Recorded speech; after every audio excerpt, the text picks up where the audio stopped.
what do you think of Bangkok's traffic? It's really annoying because sometimes instead of taking like 7 minutes, it'll take like 30 minutes to get somewhere. I don't know, it is what it is.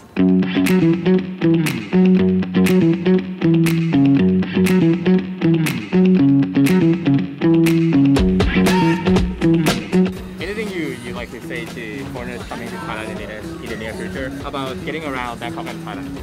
Probably don't hop on a tuk-tuk if somebody just like tells you, come on, let's go, come with me. One time I took a tuk-tuk right when I got here because I was just kind of aimlessly walking around the city and a guy was like, yeah, I'll take you to a bunch of temples. And he took me to like one temple, which was cool. And then the second temple ended up being like a place where he tried to like get me to buy a suit. And I was like, no. And he's like, you're coming from America, you can buy a suit right now. And I was like, no, I don't need one. Pretty good. Yeah, but I didn't buy anything, and then he took me to one more spot, and then he kind of like left me at that temple. Just fine, I just walked back into the city. But do the tuk-tuk, you know, one time, get the experience, but have a destination that you're going to. Don't just aimlessly go for this. We obviously where you would try to go somewhere, but then the taxi driver will go another route just to make it longer or whatever.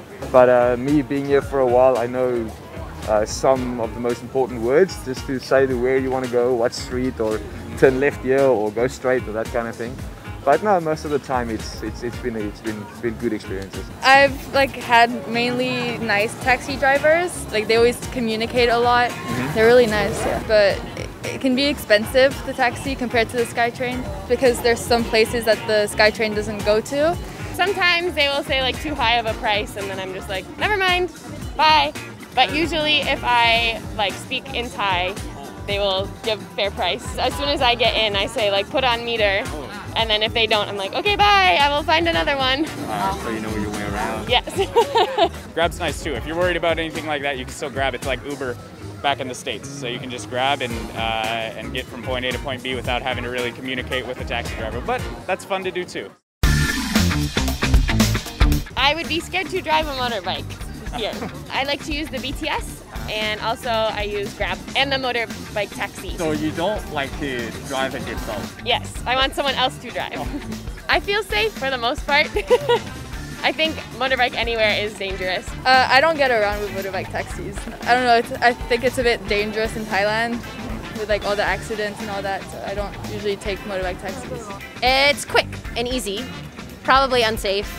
I don't know, right? And you don't have a helmet on most of the time. Why have I heard maybe sometimes only the driver? Is that the law? The driver has to have, or both? Both. Both, okay. The passenger as well. Passenger as well. So it just kind of happens. Yeah. I think definitely just stick with the SkyTrain because it's the easiest to use, and the SkyTrain's really cheap as well, so I think definitely try it, yeah. So what do you think of the traffic in Bangkok? Traffic is horrible. People just like, they'll jump the traffic light, or even if it's a red, they still go, or so it's a little bit, you have to have eyes everywhere. But I mean, it's early mornings and late afternoons, that obviously when it's rush hour, right? So there's a lot of traffic. But in the middle of the day, it's actually okay. Traffic, obviously, in cars. I try to stay away from that every time I come to Bangkok. I think people that aren't used to coming to Bangkok can get really frustrated, like being in a car and waiting. I know I've like gotten out of a taxi before and just been like, I will walk the rest of the way or something like that. I lived in Boston back in the United States too, so I know what traffic's like. It can be pretty bad. I mean, it's crowded, don't get me wrong, but I wouldn't say traffic is horrible. There's a lot of people here, there's gonna be traffic. Pay attention to what BTS lines you're on and where you're supposed to go. It's hard coming from another country and trying to remember a stop name when you don't speak the language. That's a tricky one. Just to like, if you know a little bit of Thai, it is better because then people like will give you a fair price because they know that you have like taken time to learn Thai. Use the taxis, but not during peak times. Peak times, either just get a motorcycle taxi or use the BTS, because you get stuck in traffic for far too long. Maybe just walk a little bit, or obviously we all have cell phones and maps and whatnot to use. So walk and use the BTS. It's a nice place to walk. It's a great city to be around in. I've traveled around Europe. I've experienced pickpocketing. I've experienced all that stuff, and they don't really have that here. Everybody's super nice. It's weird to come across somebody and have them be unfriendly. It's an oddity to have that happen. So yeah, it's nice. It's a great place to live.